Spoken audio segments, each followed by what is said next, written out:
Hello everyone, William here. I just had another great conversation with another guest. Would you like to come in and listen in on the conversation we had?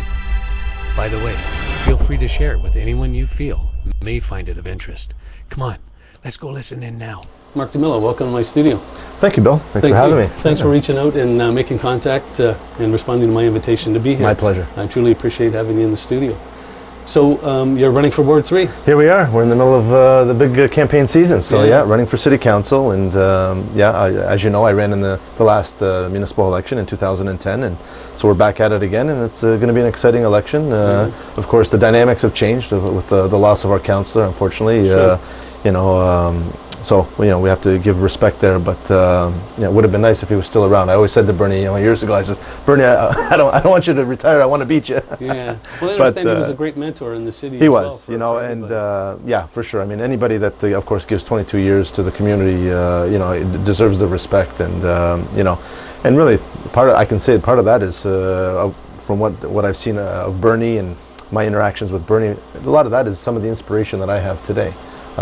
His ability to interact with people and be able to, articulate the city's position to the academics, but also the guys in the back alley. I mean, Bernie could be that rough and tough guy, but he also could be very smooth and charismatic. And, and that's what, the Ward 3 is. Ward 3 has all sorts of different people from different backgrounds. And you have to know how to balance all that and be able to communicate effectively, the position of City Hall, to the local constituents. And Bernie did that well, and I hope I can live up to some of those, emulate him and live up to and fill those shoes and live up to those responsibilities. So yeah, it's an exciting time, and we're going to do our best. And so some of his personal diversity melded well with the diversity of the city. Absolutely. And the people in it. Sort of if you had to put a face on Ward 3, I think a lot of it was Bernie's face, that big mug of his. We always used to make fun of him down at the Italian club. But he was a good man. And just recently we had a nice fundraiser for him to raise a plaque in Gage Park, to do a nice little plaque and plant a tree in his honor. And of course there was talk at a recent meeting of the Pan Am precinct about naming the new Seniors Community Center, or a portion of it, after Bernie Morelli as well. So anyway, that's good things are gonna, he'll still be remembered, and he'll still be part of this election, even though he's not with us. So as we say in Italian, God rest his soul. So, very good. So what made you decide to run again for Ward 3? Well, it's funny. It's years ago, through my business, different things I did in my career. People used to come up to me and say, you have, how to handle this situation, and you got experience doing this, and you got experience doing that. But the more I got involved, especially with construction and contracting and apartment rentals and all sorts of different things, people are always coming to me with questions that were always something to do with City Hall, whether it was a bylaw issue, whether it was a building issue or a planning issue. And somehow I would just, because I was just interested in learning myself, I would take on the project or the challenge and say, you need a hand, let me see that letter from the city, let me look at it. So you know what? I'm going to go down to City Hall, I'll investigate it for you, and I'll see what they're talking. And then slowly but surely, I just I was able to navigate my way through City Hall fairly smoothly, and get to know the right people and know the language. Because there is a certain language that's attached to all the policy and going through all all the details at City Hall. So sometimes it can be overwhelming for the average Joe or somebody that's not doing it on a daily basis. So. And I just got great satisfaction at helping people solve a problem. To them, it was a huge problem. They didn't know which way to turn, and yet I was able to bring them resolve it and bring them a happy conclusion, or be able to at least explain it to them and put them on the right course. So just from that alone, that was part of it. Where I thought, there's a little. There's something here, and then of course being Italian, where I think we've had the most governments fall in however many years. So I mean, there's always political conversation in Italy. Sure. So I would spend a lot of my summers in Italy, and everybody's talking politics. You get that political bug. I mean, if you didn't talk politics, you were a nobody. You didn't know, So I don't know. I think it's part in the blood, part experience through experience, past experience, and culture and community. And that's it. And that's so I'm excited. I love helping people, and I like to focus primarily on the minority groups, or those that I get. For instance, just the other day, I'll give you an example.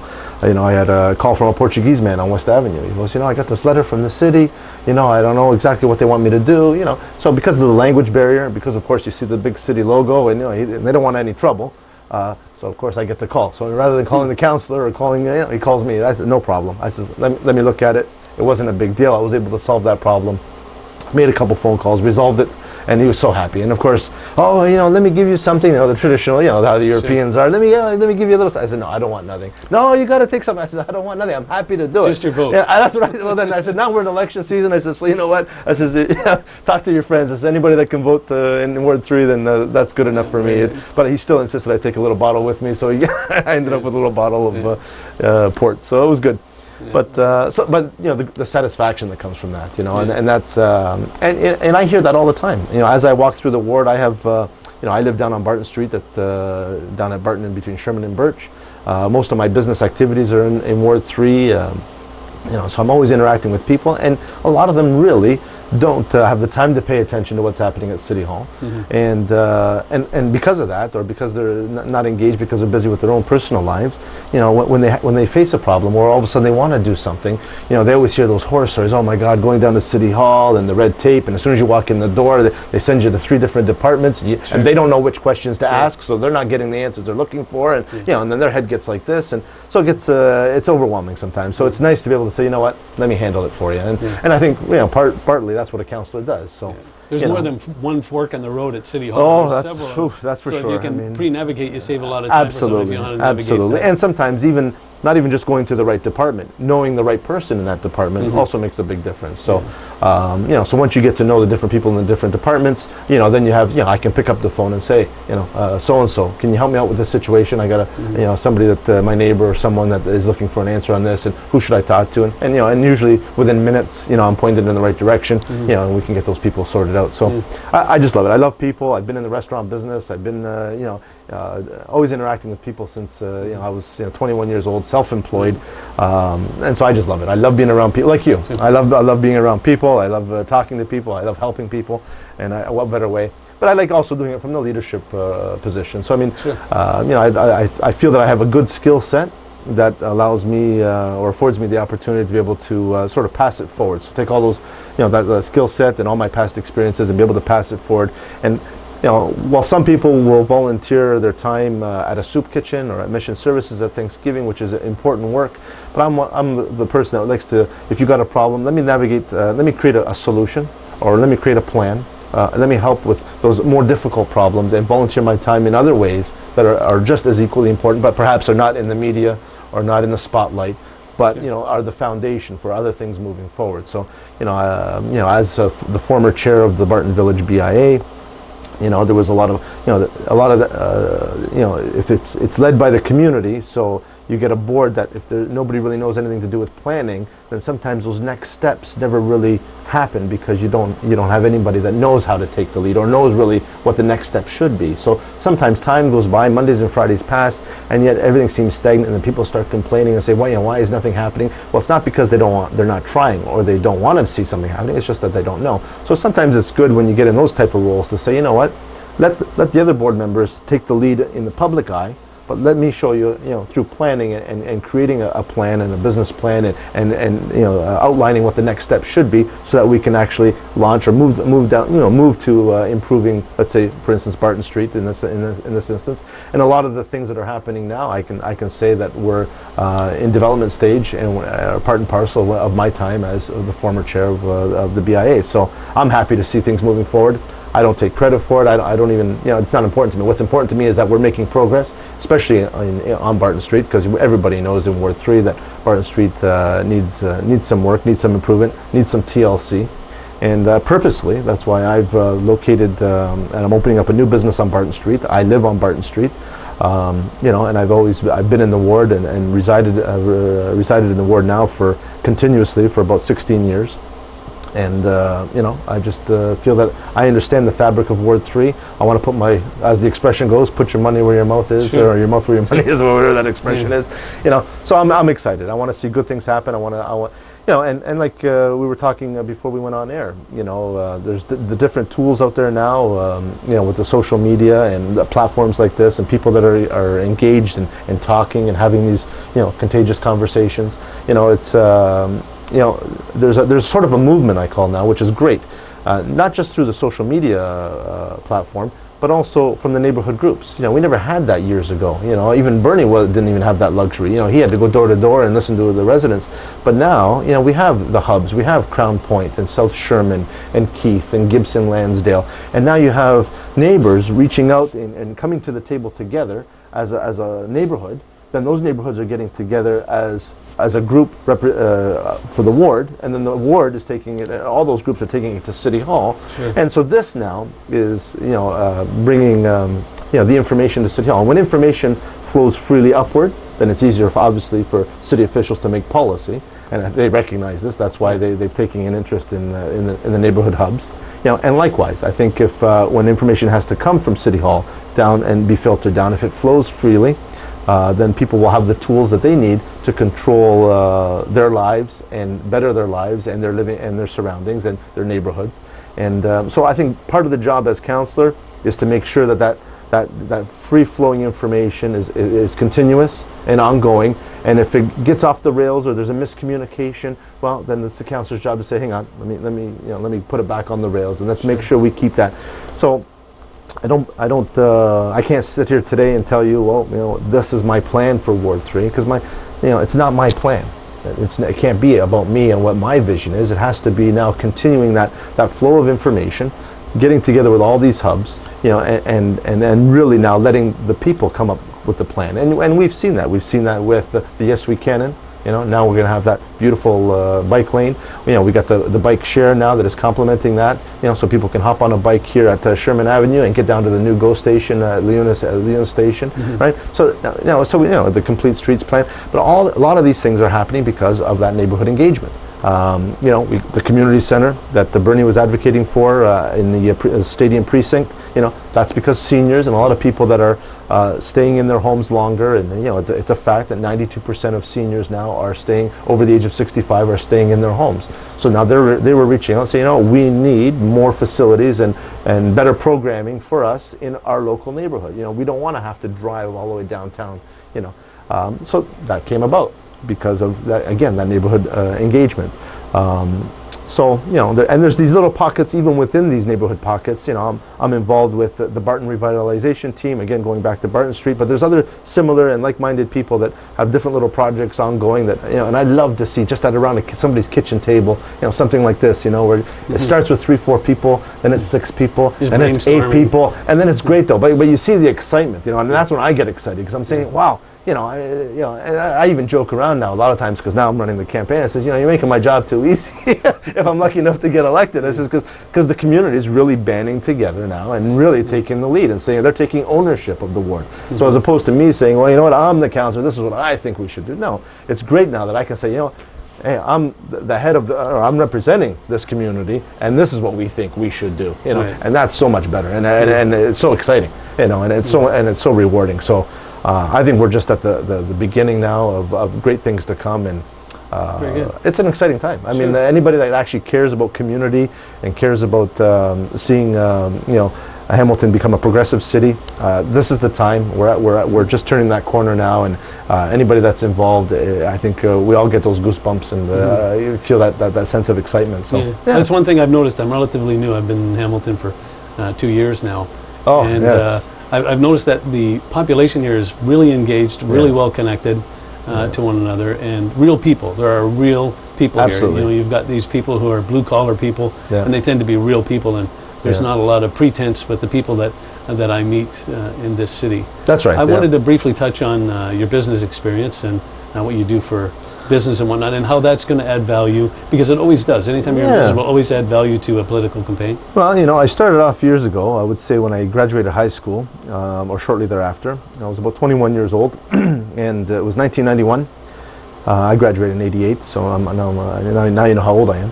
1991, the economy had taken a little bit of a downturn, and I was sitting there with a buddy, and I'm saying, what can we do? We got to make a few bucks here, I'm just fresh out of school, and I really didn't feel like I wanted to go to college or university, and I really wasn't pushed at that time. It was different than it is today. If my kids are listening, you're going to university or college. So we were brainstorming, and it came up that to say, what's bulletproof from the economy? He says, I hate to say it, but people are always dying, and people are always getting married, no matter what's happening in the economy. So I opened up a limousine business. And that very good. limousine business, and I ended up becoming, and it was mainly a corporate limousine business. So we had all the big accounts: Stelco, DeFasco, Westinghouse, Siemens, Amcan, SC Johnson, all the big names. And they treated me well to the point where I was able to even build a beautiful 7,000 square foot shop that took up a whole city block down on Burton Street, down in the Keith neighborhood, just to north Wentworth Street. And built a beautiful shop, and had the business going, and the business went well. And I was in that for 14 years. And through that process, I had also dabbled a little bit in the restaurant business, because they always say that everybody's got to go through that at least once, so you learn what it is to lose, what it's like to lose money. So I got into the restaurant business a little bit, and then there was somebody that wanted market share in the limousine business, and that made me an offer that I couldn't refuse. It was a good offer. And I thought, you know what? So I sold, as much as I regret it, because I loved interacting with people. I loved the challenge of it. But I sold. So I made that business decision. And with some of the proceeds from that sale, I invested in some rental property and built a small portfolio of rental properties. And 90% of my rental portfolio happens to be within the boundaries of Ward 3. And this is what really got me also going with, understanding what the needs were, and what dealing with different people. My properties are scattered out, and understand what the tenants' needs were, and where the difficulties were, and how City Hall came into practice with how it affected landlords, and how why you have some slumlords, and why some properties were not being taken care of. So I started investigating from that angle, a little bit more about city policy and housing policies, and bylaw issues, and understanding the needs of the people. And I created a rental portfolio that basically was unique in the sense that there was no credit check required. It was only a circumstance check. So what are your circumstances? So tell me your situation. So just because you lost your job doesn't mean you don't deserve a roof over your head. Sure. So if I can help, let's figure out how we can work something out. Because if somebody's in need, or everybody else is going to turn you down. Well, I'm going to tell you that I'll give you a consideration. And so a lot of times, I've had many times, even now, I've had people that have been with me now. Again, the portfolio runs itself because they're with me 5, 6, 10 years. I've moved people that I give a chance to in a 1-bedroom apartment, went to a 3-bedroom apartment, to even a rent-to-own house, to then buying the house from me. Sure. So now they, and they never forget. And those people, whenever I see them, they just forever, they feel like they're forever indebted. Even though I told them, you paid your rent, so you're not indebted. You're okay. Right. But I was glad that I could be there and give you that opportunity to get back on your feet. And as a businessman, there's been times where I won't be honest with you. After you make payroll, I'm left with $10 in my pocket, and hoping I can stretch it out for 3 days until I can pick up another check. Right? So those days happen, and that's just so. People gave me the opportunity, and again, I always believe in that, passing it forward. And I think it's all even karma. If you do good by people, people will do. It'll come back in many ways. And but then through all this process, being a businessman and helping people, I found that more rewarding than making money. So then I actually then shifted a little bit. I said, rather than having to live the lifestyle and always buying a new car every 3 years and living in a fancy house, I'll live a modest lifestyle, right? And spend the other half of my time, instead of chasing that almighty dollar, in helping people, and doing all those little things, helping the guy on West Avenue and helping it. And that was so much more rewarding, and I felt like I was the richest guy. Even now, I can tell you, I feel like I'm the richest guy in my ward. Sure. Because I feel so rewarded by, when I go to a community meeting or I help somebody, I give a lot of my time, and like you're giving of your time doing this for us, and we appreciate that immensely. And that's what it's all about, though. And to me, this is so rewarding, and it brings you riches of a different kind. A more fulfilled life. I sleep at night with no worries. My fridge is always full, but maybe the wallet not so much. But that's not important. So my priorities have shifted. So that. A lot of that now is where my focus is really on community, on helping people, and I've done it without the title of counselor. I've done it when in non-election years. So I'm not just out there doing this when it's election time. I'm doing it all the time, and this has been my focus for the last 7, 8 years now. Has been helping people, But I do have that, I can say that little bit of. I like to be a leader because I feel I have the ability to lead people, and so could I influence? Or influence the betterment, or influence change, or help people more so on a grander scale if I had the title of counselor, if I was elected to city council. Could I take that now and be able to do more and give of myself even more? So it's so something I toyed with. People sometimes say, well, what's your motivation, for seeking city council? Some people will do it for the glory, for the title, for the prestige of it, And for me, I always said, it's not about that. Yes, it's nice, of course, it's a respectful position, and I would love to have and be the next city councilor for Ward 3, but it's not the end all. And I'll continue to support whoever the councillor is if it's not myself. And even after, like during this election campaign, you'll hear me talk about term limits. I do believe in term limits. And people say, well, yeah, but what if you're really good? Well, if you're really good, then you don't need to be the city councillor to continue to do good in your community. So if after, let's say it was a 3-term limit, well, after the 3rd term, if I got to pass the baton to you, Bill, well, great. It doesn't mean I go away. I'm not dead. Now I can actually support. I can go in a supporting role. I can continue those good works and support you, and and still be a community leader. I just don't have the business card that says city councilor. It's a coaching role. Well, or whatever it is, So it doesn't stop just because you lose an election or your term is, you can't run again because your term limits have expired. So it's just how you look at it, how you put it in perspective. So it's. Very good. Yeah. So anyway, I don't know if I'm mumbling here a little bit, but I get excited and that's great. Well, passion comes out. Right? Yeah, So it's very good. Well, listen, I have to tell you, I really appreciate you coming out and getting to know you. I look forward to a few more conversations if you. Yeah, I mean, as things progress here and as we organize the campaign, of course, more themes will come out, and we'll have a stronger platform that I can present, and I'm sure you'll hear about it as well, and it'll be. But I appreciate this opportunity, and I hope to come back if you'll have me, and absolutely, we'll talk shop a little bit more for sure. I'm grateful to have you come out. Thanks a lot, bro. Mark. Appreciate it. Bye for now. All right.